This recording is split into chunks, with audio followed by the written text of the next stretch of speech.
Video on করতে পারিস, চাইলে নাও করতে পারিস, যা ইচ্ছে। চাইলে ভিডিও অন করা যেতে পারে, চাইলে নাও করা যেতে পারে, কেমন? আচ্ছা, আজকে তাহলে আমাদের কুইজ ঠিক। হবে। কুইজে আমাদের ফিফথ সেমিস্টারের কুইজ রয়েছে, ভারতীয় নীতিবিদ্যার উপরে। আমার সাথে রয়েছে দীপিকা আর পারমিতা, দুজনে কুইজ করবো।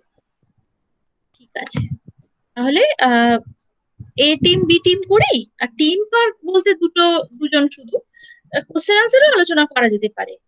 কি করব, কুইজ হবে না কোশ্চেন আনসার আলোচনা হবে? একই ব্যাপার তো। একই ব্যাপার, হ্যাঁ একই ব্যাপার। ঠিক আছে, এ টিম বি টিম করলাম। এ টিম দীপিকা, এ টিম পারমিতা বি টিম। ঠিক আছে ম্যাম। ঠিক আছে।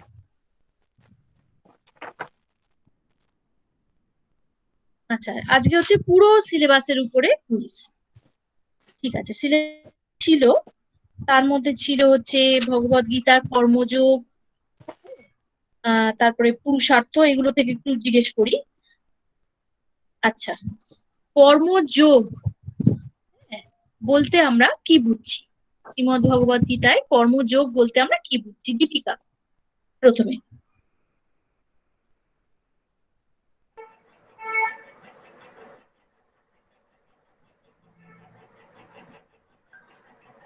এই কর্মযোগ ম্যাম, কর্মযোগ আর কর্মবাদটা একই তো? না, কর্মবাদটা আলাদা জিনিস, কর্মযোগ আলাদা জিনিস। নিষ্কাম কর্ম আমরা পড়েছি না, ওইখান থেকেই তো হ্যাঁ। বলা যাবে। ওটাই তো কর্মযোগ। ও। হ্যাঁ, ওটাই তো কর্মযোগ।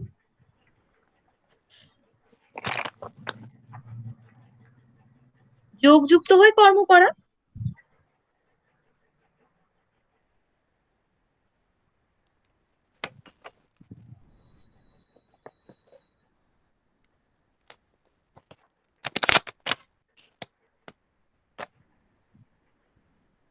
আমি পারবো না আমি। পারবো না, আচ্ছা দীপিকা পারবে না, তাহলে ঠিক আছে। তাহলে পারমিতা।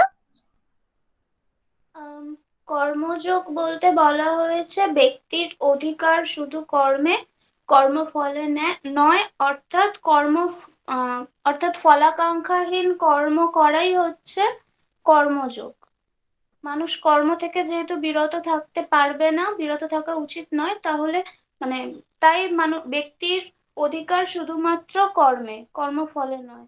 ফলাকাঙ্ক্ষাহীন কর্ম রোহিত হয়ে করলে। কর্ম করতে হবে, হ্যাঁ। তাই তো? আর হ্যাঁ। কিরম হবে না তাহলে সেই কর্মকে আমরা কি কি বলতে পারি? কর্মযোগ নিষ্কাম। বা নিষ্কাম কর্ম বলতে পারি, অবশ্যই নিষ্কাম কর্ম।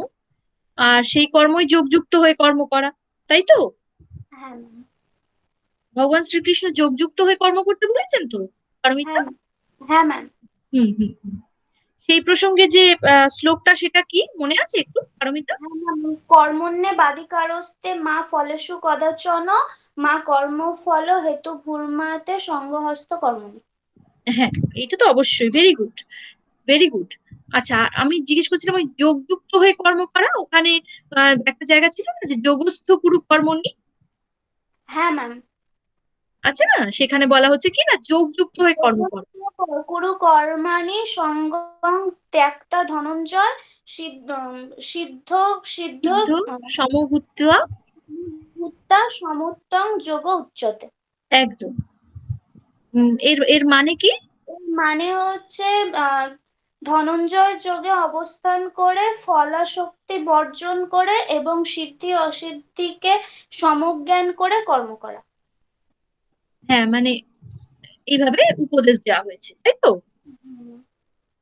যে সিদ্ধি অসিদ্ধিকে আহ সমজ্ঞান করে। সমজ্ঞান করতে হবে। হ্যাঁ, মানে সিদ্ধিও যা আমার কাছে, অসিদ্ধিও তা। অসিদ্ধিও আমি, তাই। হ্যাঁ আমি ভালো রেজাল্ট করলেও আমার কাছে একটা প্রাপ্তি, সেটাও আমার কাছে যা। আবার যদি রেজাল্ট কোনো কারণে আমার খারাপ হয়ে গেল, হয়তো আমি অসুস্থ হয়ে গেলাম, কি কোনো একটা কারণ হলো যার জন্য আমার রেজাল্ট একটু খারাপ হয়ে গেল, সেটা আমার কাছে অসিদ্ধি।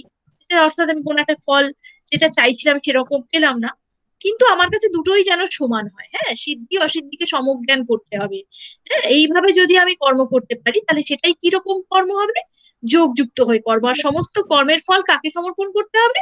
না, ঈশ্বরকে সমর্পণ করতে হবে, তাই তো?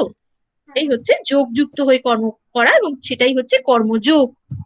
অর্থাৎ ভগবান শ্রীকৃষ্ণ কি বলছেন, যে তুমি যা খাও, যা করো, হ্যাঁ যা পান করো, হ্যাঁ, যা কিছু করো তুমি সবকিছুই আমাকে সমর্পণ করো।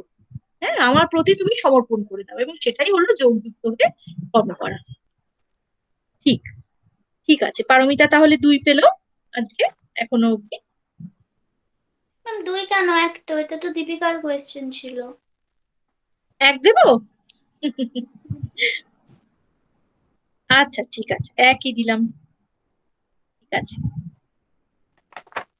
আচ্ছা, পরের প্রশ্ন তাহলে জিজ্ঞেস করছি দীপিকার কাছে, না পারমিতার ম্যাম কাছে। এবার, হ্যাঁ ম্যাম। পারমিতার কাছে, হ্যাঁ তাই তো। আচ্ছা পারমিতা, তাহলে আমাকে বলুন, পুরুষার্থ কাকে বলে, পুরুষার্থ কটি ও কি কি? আম, আহ, কাম্য বস্তু মনে করে মানুষ যেটাকে কামনা করে সেটাই হচ্ছে মানুষের জীবনের পুরুষার্থ। হুম, আর ভারতীয় নীতিশাস্ত্রে 4 প্রকার পুরুষার্থের উল্লেখ করা হয়েছে, সেটা হচ্ছে ধর্ম, অর্থ, কাম এবং মোক্ষ। ঠিক, একদম ভেরি গুড। ঠিক আছে, 2 পেলো। আচ্ছা, দীপিকার কাছে প্রশ্ন। দীপিকার কাছে প্রশ্ন হচ্ছে,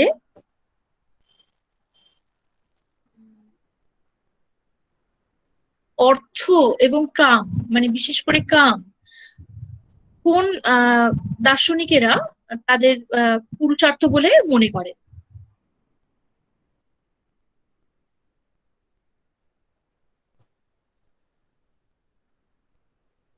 এবং চতুর্বর্গ পুরুষার্থ। চতুর্বর্গ পুরুষার্থ কোনগুলো? ধর্ম, অর্থ, কাম আর আহ, মোক্ষ, হ্যাঁ। তাই তো? এবার এদের এই যে 4 প্রকার যে পুরুষার্থ, এই 4 প্রকার পুরুষার্থের মধ্যে কাম আর অর্থকে ভারতীয় দর্শন তো অনেক আছে, 4 ভাগ, বৌদ্ধ, জৈন, হ্যাঁ, হ্যাঁ, ন্যায়, বৈশেষিক, সাংখ্য, যোগ, মীমাংসা, বেদান্ত, এই এতগুলো ভারতীয় দার্শনিক সম্প্রদায়ের মধ্যে কোন দার্শনিক সম্প্রদায়েরা কাম এবং অর্থকেই তাদের প্রধান পরম চার পুরুষার্থ ভাগ। বলে মনে করে? 4 ভাগ, চার হ্যাঁ, ভাগ। অবশ্যই অবশ্যই। আচ্ছা, তার সঙ্গে একটা প্রশ্ন করি, যে উম এই পুরুষার্থগুলির মধ্যে ধর্ম কেন প্রথমে? ধর্ম প্রথমে কেন? আমি তো মানে অন্যভাবেও সাজাতে পারতাম, প্রথমে আগে কাম দিলাম, তারপরে অর্থ দিলাম, তারপরে ধর্ম দিলাম, তারপর মোক্ষ দিলাম। আমি তো আমার ইচ্ছে অনুযায়ী সাজাতে পারতাম। চতুর্বর্গ পুরুষার্থ আমি স্বীকার করি, মনে করা যাক আমি চতুর্বর্গ পুরুষার্থ স্বীকার করি, অর্থাৎ আমি ধর্ম, অর্থ, কাম, মোক্ষ, এই 4 প্রকার পুরুষার্থকে স্বীকার করছি। তাহলে আমি কামকে আগে দিলাম না কেন, আমি হঠাৎ করে ধর্মকেই আগে দিলাম কেন? সব পুরুষার্থের মধ্যে ধর্মকেই প্রথমে রাখলাম কেন? ম্যাম ঋগ্বেদ থেকে ঋগ্বেদের ঋত থেকে ধর্ম, মানে ধর্ম বলা হয়েছে। আর মানে ঋত জীবজগতের ও জড়জগৎকে নিয়ন্ত্রিত ও পরিচালিত করে। আর ভারতীয় ধর্মশাস্ত্রে এবং নীতিশাস্ত্রে সমাজ জীবনের প্রেক্ষিতে ধর্ম অর্থ শব্দের অর্থ করা হয়েছে, যে লৌকিক অর্থে শব্দটিকে গ্রহণ করা হয়নি। এটা হ্যাঁ, কিন্তু ধর্ম মানে সবার প্রথমে কেন? ধর্ম মানে সৎকর্মই হলো ধর্ম। ঠিকই, একদমই ঠিক। ঠিকই। তাহলে আমি প্রথমে রাখছি কেন? আগে কাম রাখছি না কেন? আগে অর্থকে রাখছি না কেন?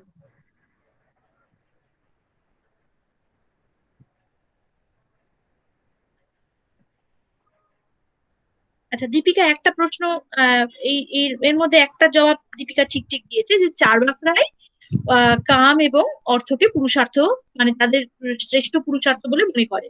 আচ্ছা দীপিকা, ঠিক আছে, ধর্মের কথাটা পরে আসছি।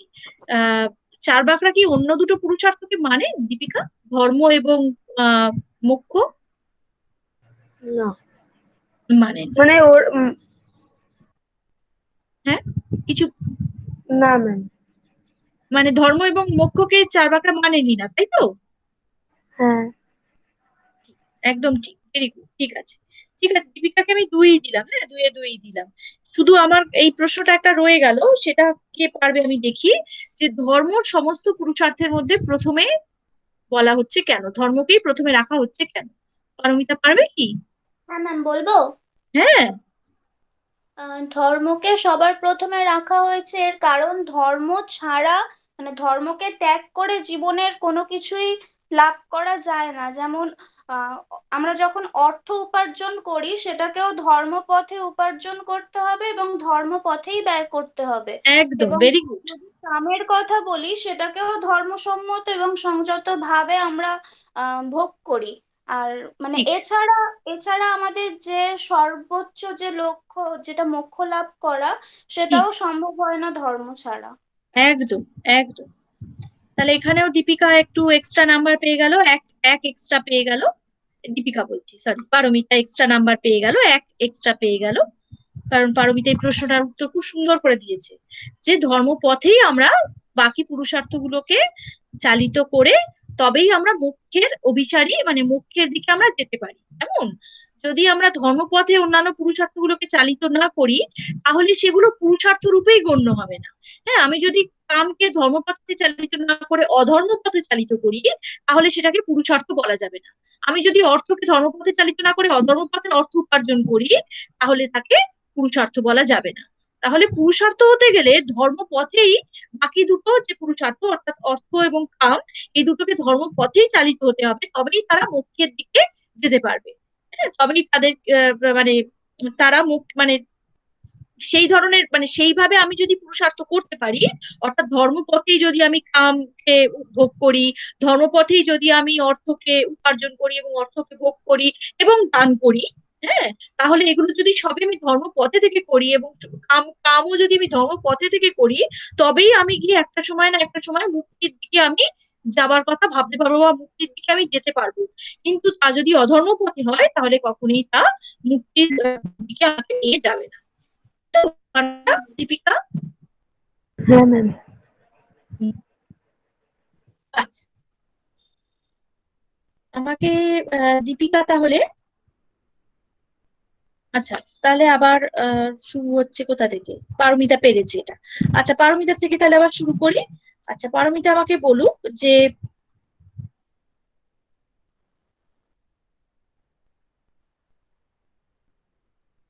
কাম কি ধরনের পুরুষার্থ? কাম কি ধরনের পুরুষার্থ? উম,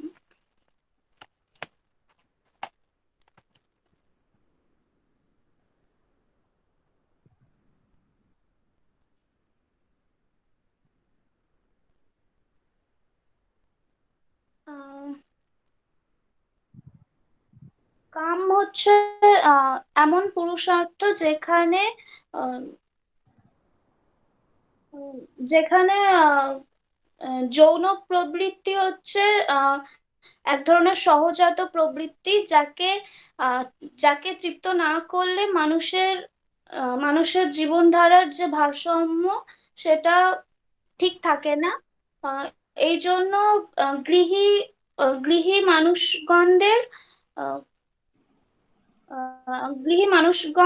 গৃহীদের মধ্যে বিবাহের মাধ্যমে সুখ সম্ভোগের যে বিধান দেওয়া হয়েছে, সেটাকেই পুরুষার্থ হিসাবে কাম কাম বলা হয়েছে।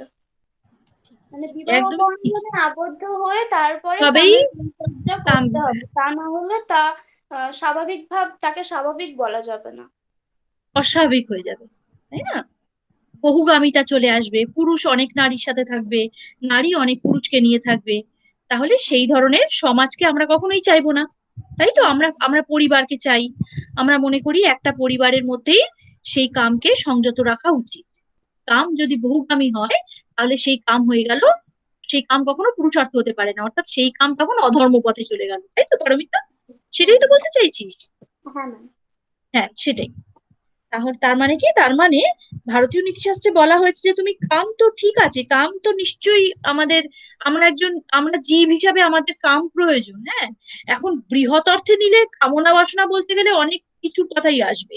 কিন্তু যদি সংকীর্ণ অর্থে কামকে নেওয়া যায়, এভাবে বলা যেতে পারে যে যদি সংকীর্ণ অর্থে কামকে নেওয়া যায়, তাহলে যেটা বলা হচ্ছে সেটা হচ্ছে যে, মানে ওই ঠিকই যৌন প্রবৃত্তি তো সব জীবেরই থাকবে, তাহলে মানুষেরও আছে।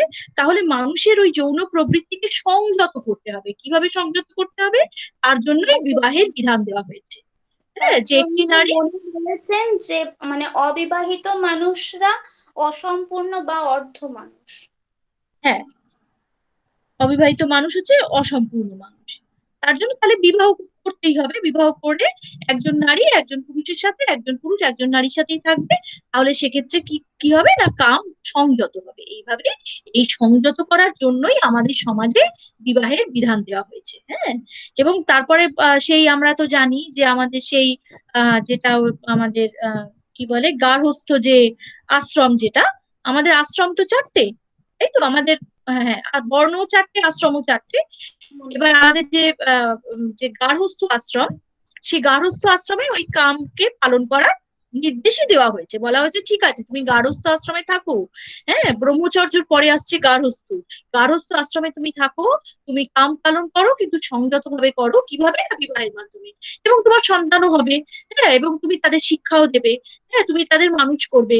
এইভাবেই তো সমাজ সুস্থভাবে সুন্দরভাবে গড়ে উঠবে।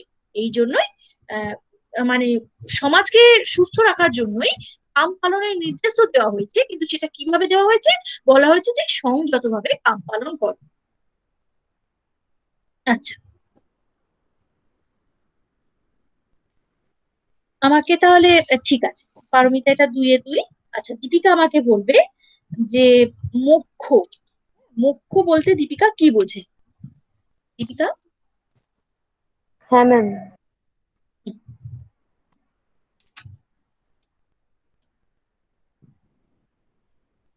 মোক্ষ কিরকম পুরুষার্থ?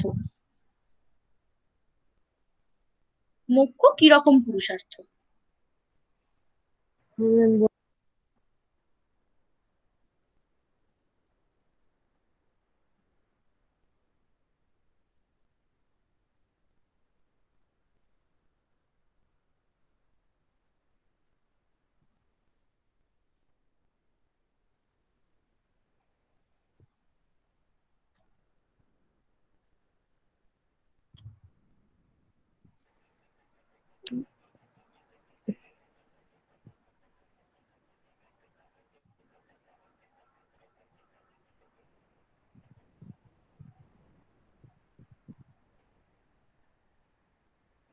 বা মোক্ষ বলতে আমরা কি বুঝি?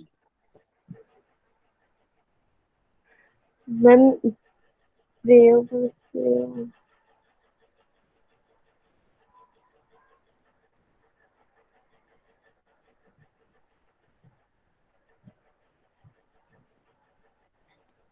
ম্যাম ত্রিবর্গ পুরুষার্থকে বলে।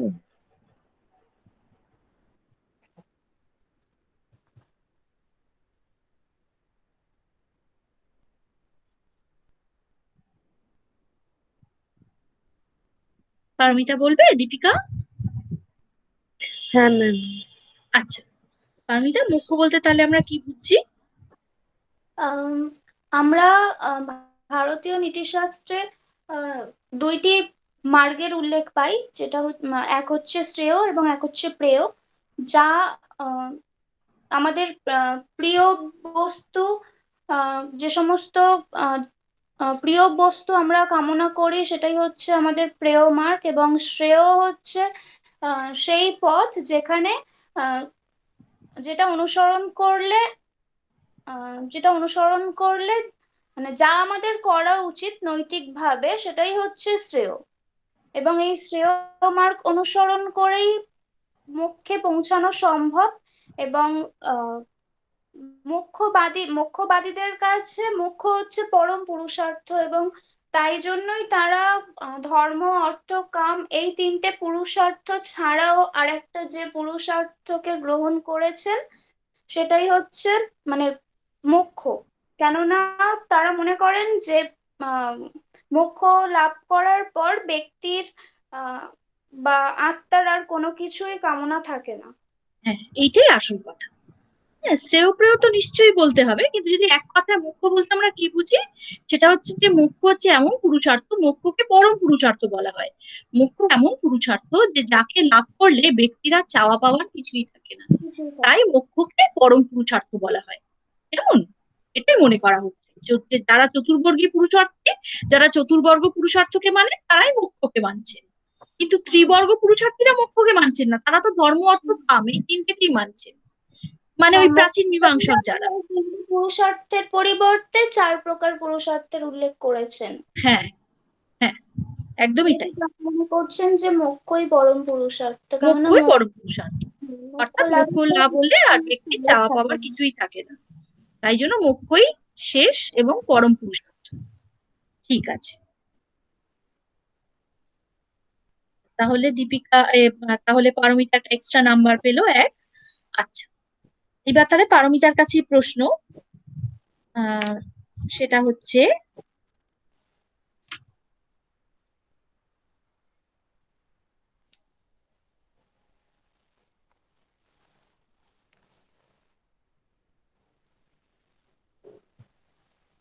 বিদেহ মুক্তি আর জীবন মুক্তির পার্থক্য কোথায়? বিদেহ মুক্তি কাকে বলে আর জীবন মুক্তি কাকে বলে, এবং এটা কারা কারা মেনেছেন? এই উদাহরণ দিলেও হবে যে এই দার্শনিকেরা জীবন মুক্তি মেনেছেন, এই দার্শনিকেরা বিদেহ মুক্তি মেনেছেন। হ্যাঁ,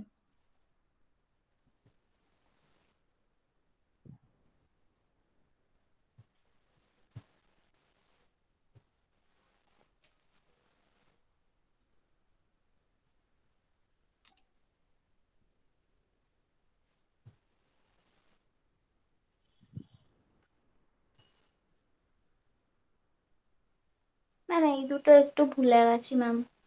আচ্ছা, তাহলে পারমিতা এটা পারবে না। দীপিকা, বিদেহ মুক্তি আর জীবন মুক্তি পারবো না ম্যাম। পারবে না। আচ্ছা, তাহলে এটা দুজনেই পারলো না। ঠিক আছে, তাহলে এটা হচ্ছে যে আমি বলেছিলাম, খেয়াল করে দেখ, সেটা হচ্ছে যে যে দার্শনিকেরা মনে করেন যে আহ, শরীর বিনাশের সঙ্গে সঙ্গেই আমার আত্মার মুক্তি হয়ে যাচ্ছে, সেই দার্শনিকেরা মানেন হচ্ছে বিদেহ মুক্তি। হ্যাঁ, শরীর বিনাশ হচ্ছে তখনই আমি মুক্তি প্রাপ্ত হচ্ছি। হ্যাঁ, শরীর যতক্ষণ আছে ততক্ষণ আর মুক্তি নেই, শরীর বিনাশের সঙ্গে সঙ্গেই আমার মুক্তি, আত্মার মুক্তি হয়ে যাচ্ছে। এটা যারা মানছেন তারা হচ্ছেন বিধেয় মুক্তিবাদী। আর যারা জীবন মুক্তিবাদী, তারা মনে করছেন যে শরীর থাকাকালীনই আমার মুক্তি হতে পারে, আমার আত্মার মুক্তি হতে পারে, শরীর থাকাকালীনই হতে পারে। হ্যাঁ, অর্থাৎ মানে এদেরকে জীবন মুক্তিবাদী এই জন্যই বলা হচ্ছে, যেহেতু এরা মনে করছে শরীর থাকাকালীনই মুক্তি হতে পারে। আবার কিছু কিছু দার্শনিক আছেন যারা জীবন মুক্তিবাদীও বটে, আবার বিধেয় মুক্তিবাদীও বটে, মানে তারা জীবন মুক্তিকেও মানছেন আবার বিধেয় মুক্তিকেও মানছেন। আমি যেরকম বলেছিলাম যে জীবন মুক্তিবাদী কারা, মানে জীবন মুক্তিকে মানছেন কারা, যেমন বৌদ্ধ দার্শনিক, তারা কি মনে করছেন? তারা মনে করছেন যে, বিশেষ করে বুদ্ধদেব মনে করেছিলেন যে এই জীবন থাকাকালীনই তুমি নির্বাণ প্রাপ্ত হতে পারো। মনে করেছিলেন না বুদ্ধদেব? মনে করছে তো হ্যাঁ যে ম্যাম, হ্যাঁ। হ্যাঁ, নির্বাণ মানেই তো মুক্তি, হুম। নির্বাণ মানেই মুক্তি। তো বুদ্ধদেব কিন্তু মানে এইরকম কখনোই বলেননি যে না, তোমাকে মুক্তি পাওয়ার জন্য তোমার মানে শরীর শরীর ত্যাগ করতে হবে, এই কথা বুদ্ধদেব বলছেন না। বুদ্ধদেব বলছেন যে তুমি নিজেকে উন্নত মানুষ করে তোলো, এবং যখন তুমি উন্নত মানুষ সেই জায়গায় তুমি নিজেকে নিয়ে যাবে, যখন তুমি বোধি প্রাপ্ত হবে। হ্যাঁ, এমন নয় যে বোধি প্রাপ্ত হলে তুমি বুদ্ধদেব হয়ে গেলে, কিন্তু তুমি বোধি প্রাপ্ত হলে, যেরকম বুদ্ধদেবও বোধি প্রাপ্ত হয়েছেন, বুদ্ধদেব বলছেন যে তোমরাও বোধিপ্রাপ্ত হতে পারো। তো মানে বোধিপ্রাপ্ত হওয়ার সাথে সাথে তুমি আসলে নির্বাণ প্রাপ্ত হয়ে গেলে। হ্যাঁ, তো নির্বাণ প্রাপ্ত যেই মাত্র তুমি হলে সেই মাত্রই তুমি কিন্তু মুক্তি পেয়ে গেলে। অর্থাৎ নির্বাণ প্রাপ্ত হওয়ার সাথে সাথে তুমি মুক্তি পেলে, তার মানে কি, তার মানে তুমি এই জীবনে থাকতেই তুমি মুক্তি পেলে। এমন নয় যে এর জন্য তোমাকে জীবন ত্যাগ করতে হবে, মানে এই শরীরটা ত্যাগ করতে হলো, তা নয়। অর্থাৎ শরীরে থাকাকালীন অবস্থাতেই তুমি মুক্তি প্রাপ্ত হতে পারো, এইরকম বলছেন ভগবান বুদ্ধদেব। আবার ন্যায় বৈশেষিক দার্শনিকেরা কি মনে করছেন? তারা মনে করছেন যে না না, আমরা কখনোই জীবন মুক্তি মানবো না। আমরা মনে করি কি, যে মুক্তি মানে কি, যে শরীর ত্যাগ করলে তবেই মুক্তি হতে পারে। হ্যাঁ, শরীর ছেড়ে দেবো তবেই আমার মুক্তি হবে। হ্যাঁ, জীবদ্দশাতে কোনো মুক্তি হতে পারে না, শরীর ত্যাগ করলে তবেই আত্মার মুক্তি হতে পারে, এটা মনে করছেন ন্যায় বৈশেষিক দার্শনিক। অর্থাৎ তারা পুরোপুরি বিধেয় মুক্তিবাদী। আবার বৌদ্ধ দার্শনিক মানে আহ, বৌদ্ধ দার্শনিকেরা পুরোপুরি জীবন মুক্তিবাদী। আবার ওদিকে অদ্বৈত বেদান্তি শঙ্করাচার্য আবার মনে করেছেন কি, যে জীবন মুক্তিও তিনি মেনেছেন, আবার তিনি বিধেয় মুক্তিও মেনেছেন। শঙ্করাচার্য মনে করছেন যে জীবদ্দশাতেও মুক্তি সম্ভব, আবার জীবন যখন আমার শরীর যখন আমি ছেড়ে দিচ্ছি, শরীর যখন আমার ত্যাগ করে দিচ্ছি, তখনও আত্মার মানে মুক্তি হবে। মানে সব অবস্থাতেই আত্মার মুক্তি সম্ভব, জীবদ্দশাতেও সম্ভব, বিদেহ ভাবেও সম্ভব। কি দেহ, অর্থাৎ আমি দেহকে ছেড়ে দিচ্ছি, সেই অবস্থাতেও আমার মুক্তি সম্ভব, এটা মনে করছেন অদ্বৈত বা বেদান্তি শঙ্করাচার্য, তিনি মনে করছেন। আচ্ছা, তাহলে আমার পরের প্রশ্ন দীপিকার কাছে। হ্যাঁ, হ্যাঁ ম্যাম। হ্যাঁ, দীপিকার কাছে আমার প্রশ্ন যে উম, দীপিকা বর্ণাশ্রম ধর্ম বলতে কি বোঝে? বর্ণ ধর্ম কটা, আশ্রম ধর্ম কটা, সেগুলো নিশ্চয়ই ম্যাম মনে আছে। 4টে। হ্যাঁ ম্যাম, হ্যাঁ হ্যাঁ, বর্ণ কি কি? ধর্ম হলো 4টে আর আশ্রম ধর্ম হলো 4টে। হ্যাঁ, কি কি? হচ্ছে বর্ণ ধর্ম হচ্ছে ওই হচ্ছে ওই যে ব্রাহ্মণ, ক্ষত্রিয়, বৈশ্য ও শূদ্র। আর হুম, আশ্রম ধর্ম হচ্ছে ব্রহ্মচর্য, গারস্থ, বানপ্রস্থ আর সন্ন্যাস। ঠিক ঠিক, দীপিকা 2-এ 2 পেল, ভেরি গুড। আচ্ছা, তাহলে আমার কাছে পারমিতার কাছে প্রশ্ন আমার। পারমিতা আমাকে বলুক তাহলে সাধারণ ধর্ম, উম 2-4টের নাম বলুক পারমিতা। হ্যাঁ ম্যাম। সাধারণ আম, আহ, মহর্ষি মনু প্রায় 10টি সাধারণ ধর্মের উল্লেখ করেছেন। হ্যাঁ, তার মধ্যে কতকগুলি হলো ক্ষমা বা মার্জনা, মানে অপরকে মার্জনা করার ক্ষমতাটাকে আহ, নিজের মধ্যে আয়ত্ত করতে হবে। হুম, চৌর্যাভাব অর্থাৎ পরদ্রব্য চুরি করার যে চিন্তা, সেটাকে নিজের মধ্যে থেকে পরিত্যাগ করতে হবে। হুম, সুচিতা বা শৌচ অর্থাৎ দেহের সাথে সাথে মনকেও শুদ্ধ রাখতে হবে। বিদ্যা বা অধ্যয়ন অর্থাৎ বিদ্যা বা অধ্যয়ন লাভের দ্বারা বিদ্যা বা অধ্যয়ন আহ, শিক্ষার দ্বারা আহ, জ্ঞান জ্ঞান অর্জন করতে হবে। এবং কল্যাণ কর্মের মানে কল্যাণ কর্ম করতে গেলেও এই জ্ঞানের প্রয়োজন। আর সত্য কথা বলতে হবে, আহ, রাগটাকে বর্জন করতে হবে ইত্যাদি। ভেরি গুড, দুজনেই 2-এ 2। হ্যাঁ, আচ্ছা, এবার তাহলে আমাকে বলুক, আমাকে দীপিকা বলুক যে দীপিকা কর্মবাদ কর্মবাদ করছিল, তাহলে কর্মবাদ কাকে বলে দীপিকা বলুক। হ্যাঁ ম্যাম, বলছি। হুম,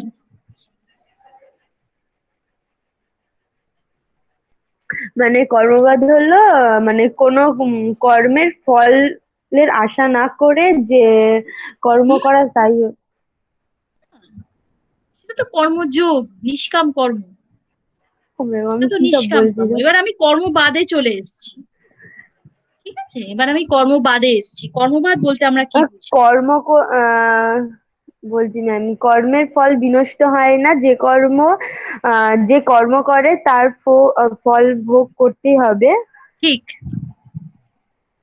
আর মানে এই নিয়মের কোনো ব্যতিক্রম নেই। যেমন চার্বাক ছাড়া সব দার্শনিকই কর্মবাদ স্বীকার না করলেও বিভিন্ন স্বীকার মানুষের করেন, চার ভাগ স্বীকার ছাড়া না করেন না।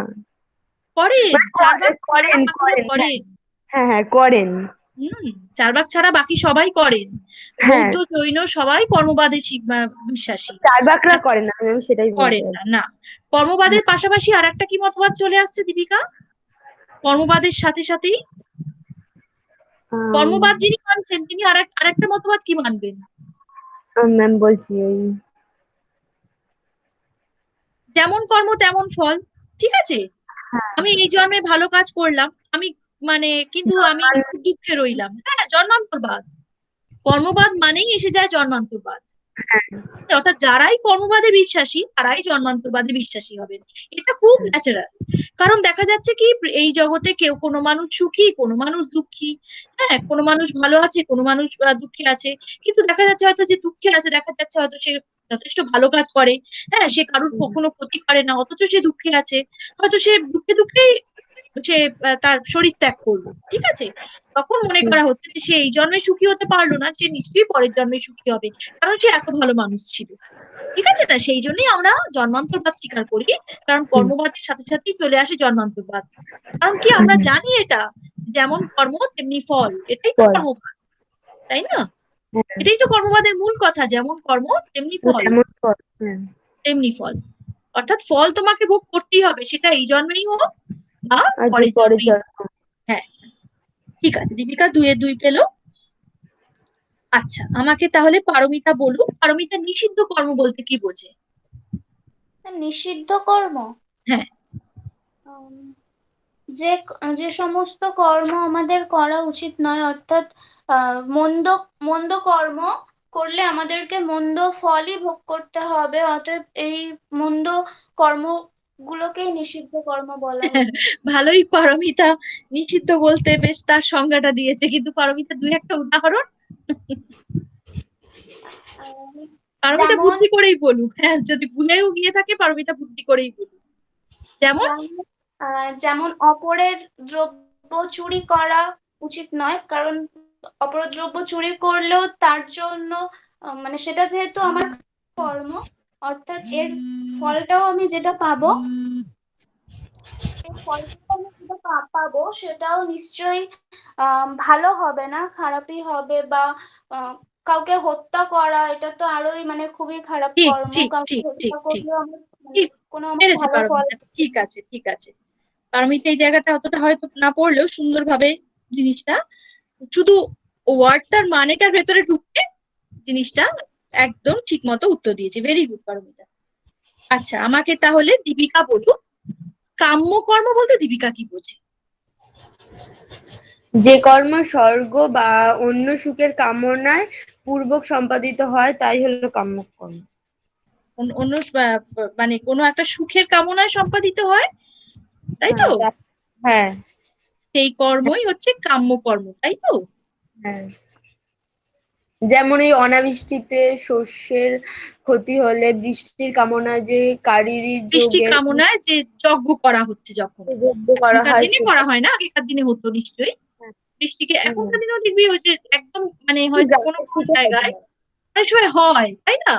যে মানে এটা আমি তোমরা একদম কেন করছো গ্রামের যদি জিজ্ঞেস করি, অনেক সময় অনেক গ্রামের দিকে ভেতরে, অনেক ভেতরে গ্রামের দিকে হয়তো কোনো একটা বিশেষ কিছু ওরা করছে, তখন আমরা যদি বলি যে এটা তোমরা কেন করছো, একটা বিশেষ কিছু আচার করছে, কোনো একটা কিছু একটা হয়তো পুজো করছে, তখন জিজ্ঞেস করি, তখন হয়তো তারা বলবে এবারে যেন খুব ভালো বৃষ্টি হয়, এইটার জন্যই আমরা এটা করছি, যাতে আমাদের ধানটা ভালো ফলে, তাই না? এরকম অনেকের বিশ্বাস এখনো আছে। তো এগুলোকে বলা হয় কাম্যকর্ম। ঠিক, ভেরি গুড দীপিকা, তাহলে 2। আচ্ছা, এবার তাহলে আমরা চলে আসছি একটু জৈন দর্শনের দিকে, কেমন? আচ্ছা, জৈন দর্শনের দিকে এলাম। জৈন দর্শনে তাহলে আমাকে পারমিতা বলুক যে জৈন দর্শনে উম পঞ্চ মহাব্রতের মধ্যে অহিংসা ব্রত। পঞ্চ মহাব্রতের মধ্যে মানে সর্বাপেক্ষা শ্রেষ্ঠ ব্রতই হলো অহিংসা ব্রত। আহ পঞ্চ মহাব্রতে এই অহিংসাটাকে কঠোরভাবে পালন করার কথা বলা হয়েছে, অর্থাৎ কায়িক ভাবে, মানসিক ভাবে এবং বাচিক ভাবে কোনো জীবের ক্ষতি না করা, ক্ষতিকর চিন্তা না করা, ক্ষতিকর কথা না বলাই হচ্ছে অহিংসা। এবং শুধুমাত্র তাই নয়, অসতর্ক ভাবে জীব হত্যা করাটাও মানে হিংসার মধ্যেই পড়ে। তাই ঠিক বাতাসে ভাসমান যে ক্ষুদ্রাতি ক্ষুদ্র জীবাণু, তা যাতে শ্বাস নিঃশ্বাস প্রক্রিয়ার মাধ্যমেও নিহত না হয়, সেজন্য আহ সেজন্য নাসারন্ধ্রে শ্বাস জালিকা ব্যবহার করার কথা বলা হয়েছে। এবং এই অহিংসা ব্রত শ্রমণদের জন্য অত্যন্ত কঠোরভাবে পালন করার নির্দেশ দেওয়া হয়েছে। বাহ, ভেরি গুড, ভেরি গুড। ঠিক আছে, 2 এ 2। আচ্ছা দীপিকা, হ্যাঁ ম্যাম। হ্যাঁ, দীপিকা তাহলে আমাকে বলুক অস্তেয় ব্রত।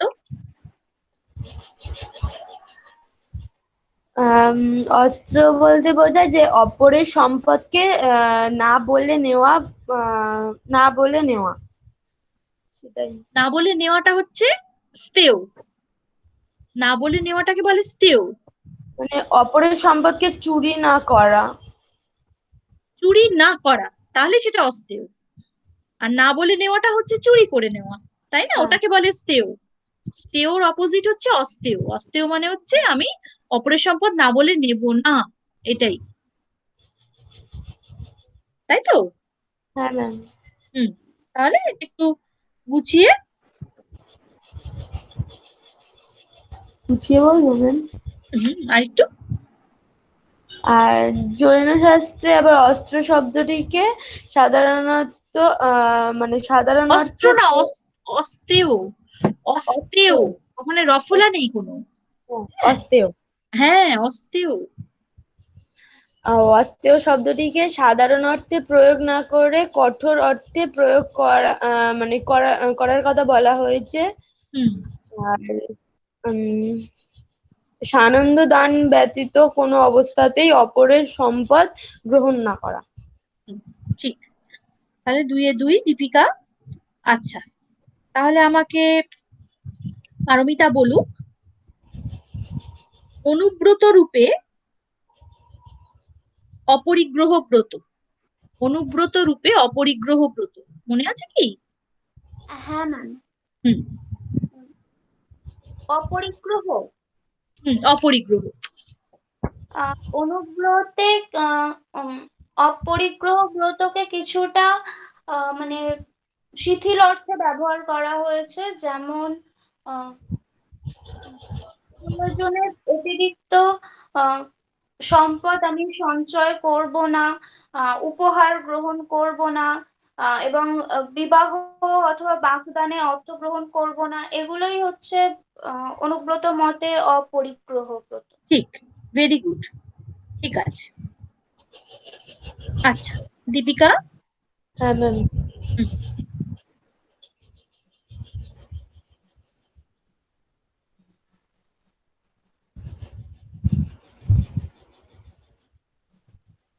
আমরা বৌদ্ধ দর্শনে চলে আসছি, কেমন?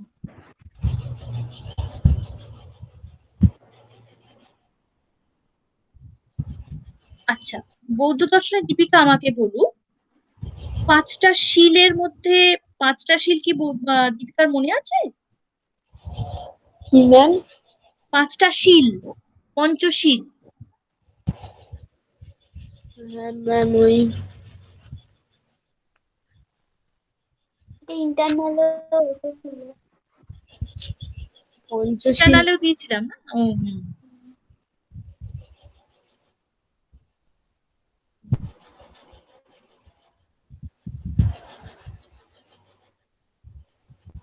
দীপিকা আমাকে অন্তত 2টো শিল বলো, অন্তত 2টো শিল।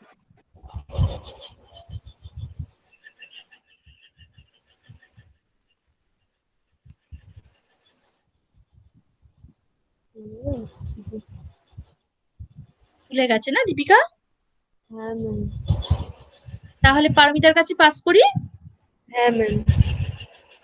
ঠিক আছে, পারমিতা আমাকে বলুক তাহলে, 2টো শিল, বৌদ্ধ 5টা শিল, মতে যা মনে আছে। বৌদ্ধ মতে পঞ্চশীল গুলো হলো প্রাণী হত্যা না করা, অপরের জিনিস চুরি না করা, ব্যভিচার না করা, মিথ্যা কথা না বলা এবং মদ্যপান না করা। ঠিক, ঠিক, ভেরি গুড। এবার মনে পড়েছে। এবার মনে পড়ছে। আচ্ছা, তাহলে পারমিতা এটা এক পেলো, এক্সট্রা একটা পেলো। এবার পারমিতার নিজের প্রশ্নে যাচ্ছি। আচ্ছা, পারমিতা আমাকে বলুক যে পঞ্চশীল বলতে পারমিতা কি বোঝে? উম, পঞ্চশীল হলো গৌতম বুদ্ধের দেওয়া এমন 5টি নির্দেশ, আহ, এমন 5টি নির্দেশ যেগুলোকে আহ, মানে এগুলোকে গৌতম বুদ্ধ অবশ্য পালনীয় বলে মনে করেছেন। অবশ্যই, অবশ্য পালনীয় আচরণ, তাই না? হুম। অবশ্য পালনীয় আচরণ এগুলো, তাই না পারমিতা? হ্যাঁ ম্যাম। হ্যাঁ, এগুলো আচরণ। হ্যাঁ, এবং এগুলো সবটাই উনি বলছেন যে এটা করবে না, ওটা করবে না। এগুলোর মাধ্যমে উনি কিছু আচরণ পালনের কথাই আমাদের বলেছেন। এবং এগুলো সবটাই কিন্তু আচরণ। শীল হচ্ছে সম্যক আচরণ। শীলের মানে আসল যে অর্থ সেটা হচ্ছে সম্যক আচরণ, মানে প্রকৃত আচরণ। কিভাবে তুমি চলবে, সেটা বলতে গিয়ে ভগবান বুদ্ধদেব কিছু মানে নঅর্থক ভাবে এটা করো না ওটা করো না এইভাবে তিনি আচরণের কিছু উল্লেখ করেছিলেন, সেইগুলোই পঞ্চশীল। ঠিক, ঠিকই আছে। দুই দুই দিলাম না, পারমিতাকে এটাতে আমি এক দিলাম। ঠিক হ্যাঁ, আছে ম্যাম। আচ্ছা, তাহলে দীপিকার কাছে আবার যাচ্ছি। দীপিকা আমাকে বলুক, ব্রহ্ম বিহার বলতে আমরা কি বুঝছি?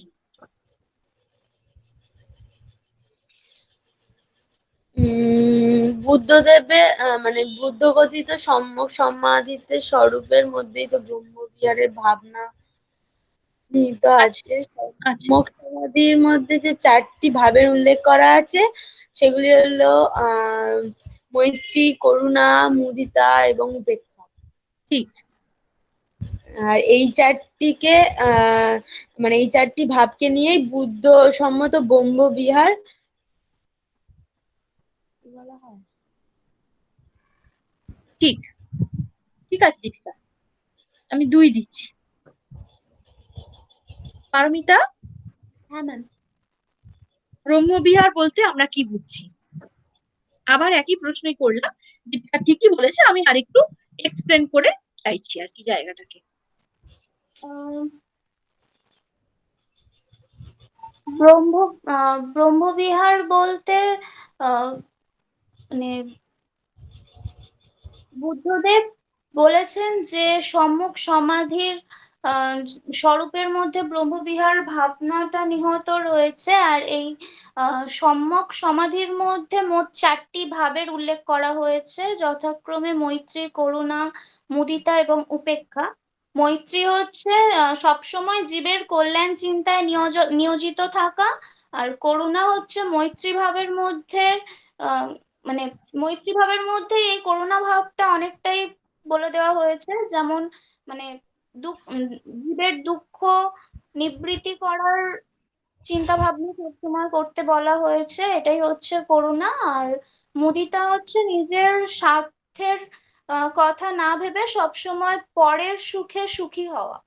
আর ঠিক উপেক্ষা হচ্ছে নিজের সুখ দুঃখ, নিজের লাভ অলাভ ইত্যাদিকে মানে সমানভাবে গ্রহণ করে এর প্রতি উদাসীন থেকে সমগ্র মানুষের ভালোর চিন্তা করা। এই 4টে ভাব নিয়েই হচ্ছে মানে আহ, ব্রহ্মবিহার। আর এর মধ্যে মৈত্রী ভাবনাটাকেই সব থেকে মুখ্য বলা হয়েছে। এর আহ, কারণ হচ্ছে এর কারণ দেখাতে গিয়ে বুদ্ধদেব বলেছেন যে মা যেমন তার একমাত্র পুত্রকে নিজের আয়ু দিয়ে বাঁচিয়ে রাখতে চান, হুম, সেরকমই সমস্ত জীবকে যেন প্রেম ভালোবাসা ইত্যাদি দিয়ে রক্ষা করা হয়।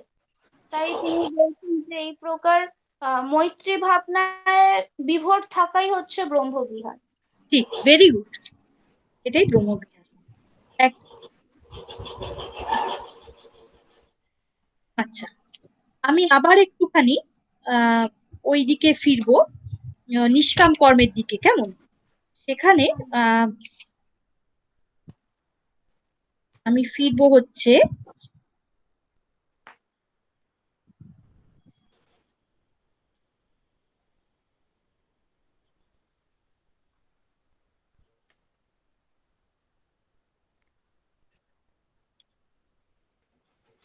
আচ্ছা, স্বধর্ম পরধর্মের জায়গাটা একটু ফিরছি। স্বধর্ম আর পরধর্ম বলতে আমরা কি বুঝছি? আচ্ছা, পারমিতা তাহলে 2 এ 2 পেয়েছে এখানে। আচ্ছা, আবার দীপিকার কাছে আমি যাচ্ছি, স্বধর্ম ও পরধর্ম বলতে আমরা কি বুঝছি? ম্যাম, স্বধর্ম হলো নিজের ধর্ম পালন করাকে বলে স্বধর্ম, আর হুম, পরধর্ম হলো অন্যের ধর্ম পালন করাকে বলা হয় পরধর্ম। হ্যাঁ, একটু উদাহরণ দিয়ে দীপিকা। আম,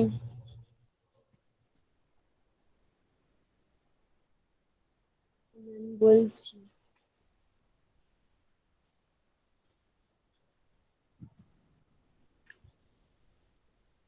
মানে নিজের কথাতে চলাটাই হলো স্বধর্ম, আর অন্যের কথাতে চলাটা হলো না পরধর্ম।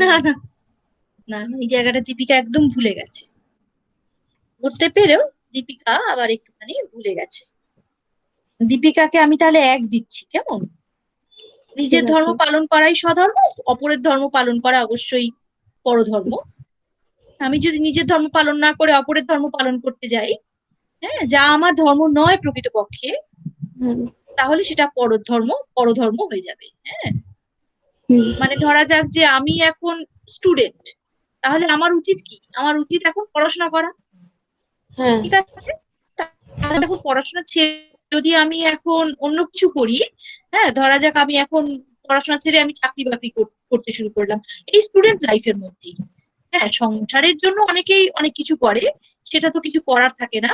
কিন্তু ধরা যাক আমার সংসারেও অভাব নেই, হ্যাঁ, অথচ আমি মানে নিজের ইচ্ছে মতন আমি মনে করলাম কি আমি এখনই চাকরি শুরু করে দেবো। হ্যাঁ, অর্থাৎ আমি এখন টাকা রোজগার করব। তাহলে আমি পড়াশোনা ছেড়ে দিয়ে যদি আমি টাকা রোজগারের দিকে মন দিই, তাহলে আমি একজন চাকুরিজীবী হয়ে গেলাম। হ্যাঁ। তখন আমার স্টুডেন্ট লাইফ থাকলো না। তাহলে কি হয়ে গেল? তাহলে আমি পরধর্মে আহ আহ, চলে গেলাম, হ্যাঁ তাই ম্যাম। তো? এটা একটা এমনি একটা উদাহরণ, একটা সামান্য উদাহরণ দিলাম। কিন্তু আসলে ভগবান শ্রীকৃষ্ণ আরো গভীরভাবে বোঝাতে চাইছেন কি, ধরা যাক ওখানে যেহেতু ব্রাহ্মণ, ক্ষত্রিয়, বৈশ্য, শূদ্র দিয়ে বোঝানো হয়েছে, আমি ধরা যাক বাস্তব জীবন দিয়েই বলছি। হ্যাঁ, মানে ভগবান শ্রীকৃষ্ণ যেটা বলতে চাইছেন সেটা হচ্ছে কি যে, ধরা যাক আমার ভেতরে আহ এক এক ধরনের গুণ রয়েছে। হ্যাঁ, যে গুণের জন্য আমি আমি কি ধরা যাক আমি একজন টিচার, ঠিক আছে, এটাই আমার গুণ। কারণ আমার ভেতরে এই গুণটাই রয়েছে যে আমি একজন শিক্ষক। তাহলে শিক্ষক বৃত্তি করাটাই আমার ধর্ম হবে। আমি যদি আমার শিক্ষক বৃত্তি ছেড়ে, বা আমি যদি আমার শিক্ষকতা ছেড়ে, যে সময় আমার শিক্ষকতা করার কথা, যে সময় আমার স্টুডেন্টদের পড়ানোর কথা, যে সময় আমার স্টুডেন্টদের মানে প্রশ্নের উত্তর দেওয়ার কথা, যে সময় আমার স্টুডেন্টদের কোনো জিনিস বোঝানোর কথা, সেগুলো আমি সব ছেড়ে ছুড়ে দিয়ে ধরা যাক আমি আমি মনে করলাম কি যে আমি একজন রাজনীতিবিদ হব। আমি তখন কি করলাম, আমি আমার শিক্ষাবৃত্তি ছেড়ে দিয়ে আমি রাজনীতির দিকে মন দিলাম। কিংবা ধরা যাক আমি মনে করলাম যে আমি শিক্ষাবৃত্তি আমি আমার যে সময় এইটা করার কথা, আমার ধরা যাক আমার আহ মানে আমি আমি আমি বেশি যে উদাহরণটা দিই সেটা হচ্ছে এই ডাক্তারের উদাহরণটা, যে বিশেষ করে মনে থাকবে তোদের যে এটা ওই মানে প্যান্ডেমিকের সময় আমি এই জায়গাটা আমি আরো পড়িয়েছিলাম। সে সময় আমি বলেছিলাম ওই উদাহরণটা দিয়ে যে মনে করা যাক একজন ডাক্তার, এবার ডাক্তার হিসাবে তার উচিত কি? সে তো ডাক্তার, তো তার ডাক্তার হিসেবে উচিত কি তার কাছে যে রোগীরা আছে তাদের সেবা দেওয়া। এবার ডাক্তার যদি নিজে ভয় পেয়ে তার কর্মক্ষেত্র থেকে তিনি মনে করেন বাবা আমার কোভিড হয়ে যাবে, আমার দরকার নেই, আমি বরঞ্চ বাড়িতে থাকি, আমি ঘুমিয়ে থাকি, আমি বসে থাকি, শুয়ে থাকি, আমার হসপিটালে গিয়ে বা আমার চেম্বারে গিয়ে লাভ নেই, কারণ আমার কোভিড হয়ে যাবে। এই ভয় যদি ডাক্তার তার নিজের কর্তব্য থেকে পালিয়ে যান, তাহলে সেটাই হবে ডাক্তারের পরধর্ম গ্রহণ করা। কারণ কি? কারণ ডাক্তার কর্তব্য থেকে পালিয়ে যাচ্ছেন এবং ডাক্তার বাড়িতে গিয়ে ঘুমিয়ে রয়েছেন, বা ডাক্তার টিভি দেখছেন, বা ডাক্তার ক্রিকেট খেলছেন। হ্যাঁ, তিনি যখন খেলোয়াড় বৃত্তি ধারণ করেছেন, বা ডাক্তার রান্না করছেন বাড়িতে বসে বসে, তার মানে কি তিনি রাঁধুনি বৃত্তি গ্রহণ করলেন।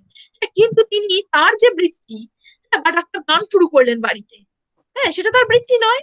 বা তিনি রাজনীতিতে মন দিলেন, সেটাও তার বৃত্তি নয়। তার বৃত্তি কি? তার বৃত্তি ডাক্তারি করা। তাহলে তিনি একটা বিশেষ সময়, যে সময় তার কর্তব্যটা করার কথা, যে সময় তার কর্তব্য করার কথা, সে সময় তিনি তার কর্তব্য ছেড়ে দিয়ে তিনি অন্য বৃত্তি করতে চলে গেলেন। তাহলে সেইটা হবে পরধর্ম গ্রহণ করা। কেমন? অর্থাৎ তিনি স্বধর্ম থেকে বিচ্যুত হয়ে পরধর্মে আহ চলে গেলেন। অর্থাৎ সেইটাই করতে ভগবান শ্রীকৃষ্ণ বারণ করছেন। এবং অর্জুনের উদাহরণ দিয়ে ভগবান শ্রীকৃষ্ণ বোঝাচ্ছেন, অর্জুনকে বোঝাচ্ছেন, অর্জুনের উদাহরণ দিয়ে আমাদের বুঝিয়েছেন। আর অর্জুনকে এভাবে বোঝাচ্ছেন ভগবান শ্রীকৃষ্ণ যে অর্জুন যখন ভয় পাচ্ছেন যে আমি কি করে আমি আমার মানে দাদাদের, নিজের আত্মীয়দের আমি কি করে মারবো, হ্যাঁ, কি করে আমি তাদের সাথে যুদ্ধ করব, তখন ভগবান শ্রীকৃষ্ণ তাকে বোঝাচ্ছেন যে হে অর্জুন, তুমি চিন্তা করো না, এদের সকলকে আমি আগেই মেরে রেখে দিয়েছি। হ্যাঁ, এই কথাটার মানে কি? এই কথাটার মানে কি তারা সবাই মরে গেছে? তা নয় কিন্তু। বা এই কথাটার মানে তা নয়। এই কথাটার মানে হচ্ছে যে তুমি শুধু তোমার কাজটা করো। তুমি একজন বীর যোদ্ধা। তাহলে তুমি যদি যোদ্ধাই হও, মানে তুমি যুদ্ধক্ষেত্রে একজন সৈনিক, তুমি একজন সৈনিক হিসাবে তোমার কাজ কি? তোমার কাজ যুদ্ধ করা। তুমি একটা অন্য দলে রয়েছো, আর তোমার অপোজিটে একটা অন্য দল রয়েছে। হতে পারে সেই দলে তোমার আত্মীয় স্বজনরা রয়েছে, হতে পারে সেই দলে তোমার ভাই রয়েছে, সেই দলে তোমার দাদা রয়েছে, হতে পারে, কিন্তু তুমি এখন যুদ্ধক্ষেত্রে রয়েছো। তাহলে তোমার কাজ হবে এদের সাথে যুদ্ধ করা। ঠিক আছে, এখন যদি তুমি পালিয়ে যাও, তুমি যদি মনে করো বাবা আমি কি করে এদের মারবো, বাবা আমি কি করে এদের সাথে যুদ্ধ করবো, হ্যাঁ, তার থেকে বরঞ্চ আমি রণে ভঙ্গ দিয়ে আমি পালিয়ে যাই, আমি ভয় পেয়ে গেছি, তাহলে সেটাই হবে পরধর্ম গ্রহণ করা, অর্থাৎ কর্তব্য থেকে চ্যুত হয়ে যাওয়া। এবং সেটাই করতে ভগবান শ্রীকৃষ্ণ বারণ করেছিলেন অর্জুনকে। এবং এইভাবে তিনি আমাদেরও শিখাচ্ছেন কি, যে কখনো পরধর্ম গ্রহণ করা উচিত নয়, বরঞ্চ তার থেকে তুমি মরে যাও সেও ভালো, কিন্তু তুমি তোমার কর্তব্যের সময় তোমাকে তোমার কর্তব্যটা করতেই হবে, তখন তুমি পালিয়ে যেতে পারো না। ঠিক আছে না? তাই তো দীপিকা, তাই তো পারমিতা? হ্যাঁ ম্যাম। হুম, ঠিক আছে। আচ্ছা, এই প্রশ্নটা ঠিক আছে, আমি দীপিকার অ্যান্সারটা আমি নিজেই যেহেতু দিয়ে দিলাম, দীপিকা যদিও পারিনি, তাহলে এইটার জন্য আমি কোনো নম্বরই রাখছি না। আমি পরের প্রশ্নটায় তাহলে আরেকবার আসছি। আচ্ছা, আমার লাস্ট প্রশ্ন হচ্ছে, লোক সংগ্রহ বলতে আমরা কি বুঝছি? লোক সংগ্রহ কাকে বলে? ম্যাম এটা কে বলবে? এটা দীপিকা কি পারবে? আমার মনে হয় দীপিকা এই জায়গাগুলো ভুলে গেছে। হ্যাঁ ম্যাম, এমনি তোমার এটা পারমিতারই প্রশ্ন, পারমিতাই আচ্ছা, ম্যাম বলবে। পারমিতারই প্রশ্ন, আচ্ছা। আম, ঠিক আছে, তাহলে দীপিকা এই জায়গাটা পারবে কি? আমি তাও একবার দীপিকাকে জিজ্ঞেস করছি, না দীপিকা ম্যাম, কি লোক সংগ্রহ পারবে? পারবে না না? ম্যাম। না, পারবে না। তাহলে এটা পারমিতাই বলে দিই, ঠিক আছে। তাহলে পারমিতা একটা এক্সট্রা এক পেয়ে যাচ্ছে বলে দিলে। লোকসংগ্রহে একটি মানে শ্লোক বলা আছে, যেটা হচ্ছে কর্ম নৈব হি সংসিদ্ধি মাস্তিতা জনকাদয় লোকসংগ্রহ মে বাপি আহ সংপোষণ কর্তুম মর্হসি। আর সংকর্ষণ কর্তু মর্হসি। হ্যাঁ, সংকর্ষণ, একটা হসন্ত আছে, সংকর্ষণ কর্তু মর্হসি, হ্যাঁ, ঠিক আছে। তারপর, অর্থাৎ এই লোক হ্যাঁ, সংগ্রহ বলতে আমরা কি বুঝছি? আহ, আহ, শ্রেষ্ঠ শ্রেষ্ঠ পুরুষগণ আহ, কর্মের দ্বারাই সিদ্ধি লাভ করেছেন, এবং লোকসংগ্রহের প্রতি দৃষ্টি রেখে আহ, তোমরাও কর্ম করো বা কর্তব্য পালন করো, এটাই বোঝানো হয়েছে। অর্থাৎ কর্ম ত্যাগের চেয়ে যে কর্মের অনুষ্ঠান শ্রেষ্ঠ, সেটাই মানে শ্রীকৃষ্ণ এই শ্লোকের মাধ্যমে বলেছেন। আহ এমনি লোক মানে সংগ্রহ কথাটার অর্থ কি পারমিতা? একদম ঠিক, পারমিতা ঠিকই বলছে। লোক সংগ্রহ কথাটার অর্থ কি? এটা এটা শুধু পারমিতার জন্য আলাদা প্রশ্ন।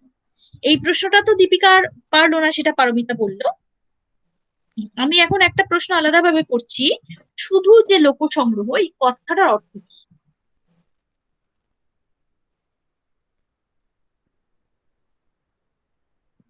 আহ, মানে সমস্ত ক্ষেত্রে, যেমন শিক্ষা, শৌর্য, বীর্য প্রভৃতি ক্ষেত্রে মানে শীর্ষস্থানে অবস্থান করাই হচ্ছে লোকসংগ্রহ।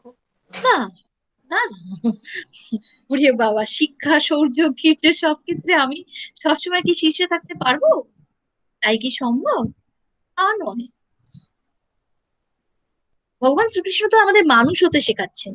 হ্যাঁ মানুষ ম্যাম। হওয়া মানে এমন নয় যে আমি সব দিকেই শ্রেষ্ঠ হতে পারবো। তাহলে কি, মানে ধর স্বামী কর্মের দ্বারা বিবেকানন্দ, তিনি কি সবসময় পেরেছেন সব? হ্যাঁ, লোকসংগ্রহ মানে কি? কর্মকেই মানে মুখ্য জায়গায় রেখে সিদ্ধি লাভের চেষ্টা করা। হ্যাঁ, না, শুধু লোকসংগ্রহ কথাটার অর্থ কি? একদমই সবই ঠিকই আসছে, জায়গাটা ঠিকই আসছে, কিন্তু এটা কখনো নয় যে আমাকে সব জায়গায় শৌর্য, বীর্য, শিক্ষা সব ক্ষেত্রে আমাকে এক নম্বর হতে হবে, ফার্স্ট হতে হবে, না, সেই কথা কি কেন ভগবান শ্রীকৃষ্ণ তো আমাদের মানুষ হতে শেখাচ্ছেন, আমাদের ফার্স্ট হতে শেখাননি উনি। উনি বলছেন মানুষ হও, একদম শেষ কথা, এটাই শেষ কথা, যে তুমি আগে মানুষ হও, বাকি তো এমনিই পাবে, তুমি তোমার গুণ অনুসারে তুমি নিশ্চয়ই পাবে, কিন্তু তুমি মানুষ হও, এটাই শেখাচ্ছেন না? এই তো, হ্যাঁ। গীতায় তো এটাই বলা হচ্ছে যে তুমি মানুষ হও। আর যদি ধর তাই যদি হতো, ধর শৌর্য, বীর্য, হ্যাঁ, বা শিক্ষা দীক্ষা সব ক্ষেত্রে যদি এক নম্বর হওয়াটাই মানুষ হওয়া হতো, তাহলে কি, ধর যারা বড় বড় সেই রকম যে মনীষী যাদের আমরা বলি, হ্যাঁ, হ্যাঁ, আমি আমাদের মানে মানে অন্তত পড়ার মধ্যে যারা আসেন, জানা চেনা, আমরা যাদের পড়েছি, যাদেরকে আমরা পড়ে পড়ে জেনেছি, যেমন স্বামী বিবেকানন্দ, যেমন মাদার টেরেসা, যেমন গান্ধীজি, হ্যাঁ, বা নেতাজি, যাদেরকে আমরা পড়ে জেনেছি, অন্তত যতটুকু জেনেছি, তারা কি সবাই সব বিষয়ে ফার্স্ট ছিলেন? না, মোটেই না। কোথায় ছিলেন? কিন্তু তারা মানুষ ছিলেন, তারা প্রকৃত মানুষ হয়েছে। হ্যাঁ, এই জায়গাটাই হচ্ছে সব থেকে বড় কথা। তারা মানুষ হয়েছেন এবং মানুষ তৈরি করেছেন, তাই না? হ্যাঁ ম্যাম। মানুষ হও এবং মানুষ তৈরি করো। এবং গীতায় এটাই বলে, আসলে গীতার মূল তাৎপর্য কিন্তু এইটাই, যে মানুষ হও আর মানুষ তৈরি করো। এটাই বলতে চাইছেন ভগবান শ্রীকৃষ্ণ আমাদের, এবং সেই জন্যই তিনি বারবার বলছেন যে স্বধর্মে থাকো, পরধর্ম গ্রহণ করো না। আচ্ছা, যেটা আমি বলছিলাম, লোকসংগ্রহ কথার তাহলে অর্থ কি পারবে পারমিতা? মনে আছে ম্যাম, কি? রাইট, আমি রাইট শব্দটা জানতে চাইছি। লোকসংগ্রহ কথাটার অর্থ কি? লোক সংগ্রহ। রক্ষা বা সৃষ্টিকে রক্ষা করা। Very good. লোক রক্ষা বা সৃষ্টি রক্ষা। লোক রক্ষা বা সৃষ্টি রক্ষা মানে কি? মানে লোক, লোক মানে কি? এখানে লোক বলতে সমস্ত, লোক মানে সমস্ত জগৎটাকে বোঝানো পুরো হয়েছে। জগৎ, পুরো সৃষ্টিকে তুমি রক্ষা করছো। তুমি ঠিক যেন একদম ঠিক যেরকম ভগবান বুদ্ধদেব বলছেন যে মা যেরকম ভাবে সন্তানকে স্নেহ দিয়ে রক্ষা করে, ঠিক সেই রকম তোমাকে মনে করতে হবে যে এই সমস্ত সৃষ্টি এই যে, এই যে জগৎ, যা কিছু সৃষ্ট জগৎ, হ্যাঁ, ঈশ্বরেরই সৃষ্টি, এই সমস্ত এই যে জগৎ, হ্যাঁ, প্রতিটি প্রাণী, প্রতিটি পশু, প্রতিটি গাছপালা, সবকিছুকেই আমাকে কি করতে হবে? আমাকে একে রক্ষা করতে হবে। এবং এই রক্ষা করার নিমিত্তই, রক্ষা করার জন্যই আমাকে কাজ করে যেতে হবে। সৃষ্টি রক্ষার্থে কাজ করো, সেটাই হচ্ছে লোক সংগ্রহ। লোক রক্ষার্থে, সৃষ্টি রক্ষার্থে কাজ করতে হবে, এবং সেটাকেই বলা হচ্ছে লোক সংগ্রহ। কেমন? হ্যাঁ। ঠিক আছে, তাহলে পারমিতাকে এখানে নাম্বার আমি দিলাম না, তবে আগের সাথে পারমিতা 1 পেয়েছে। তাহলে অবশ্যই এবারে কুইজে পারমিতাই বিজয়ী, জিতেছে। তাই তো? হ্যাঁ, জিতেছে, পারমিতাই জিতে গেছে। তাহলে পারমিতা পেয়েছে 2 আর 1 3, 4 5 6 7 8 9 10 11 12 13 14 15 16 17 18 19 20। পারমিতা পেয়েছে 20। হ্যাঁ, আমার 12টা প্রশ্ন, না 12টা প্রশ্ন নয়, এখানে আমার আরো 13, আমার এখানে আমি যে কটা প্রশ্ন করেছি তার মধ্যে পারমিতা পেয়েছে 20। ঠিক আছে, প্রশ্নগুলো তাহলে আমাদের একবার রেকর্ড আরেকবার শুনে নিতে হবে। পারমিতা পুরো সমস্ত প্রশ্নের মধ্যে পেয়েছে 20। দীপিকা পেয়েছে হচ্ছে 2 2 4 5 6 7 8 9 10 11 12। দীপিকা পেয়েছে 12। 10 11 12। দীপিকা 12 পেয়েছে।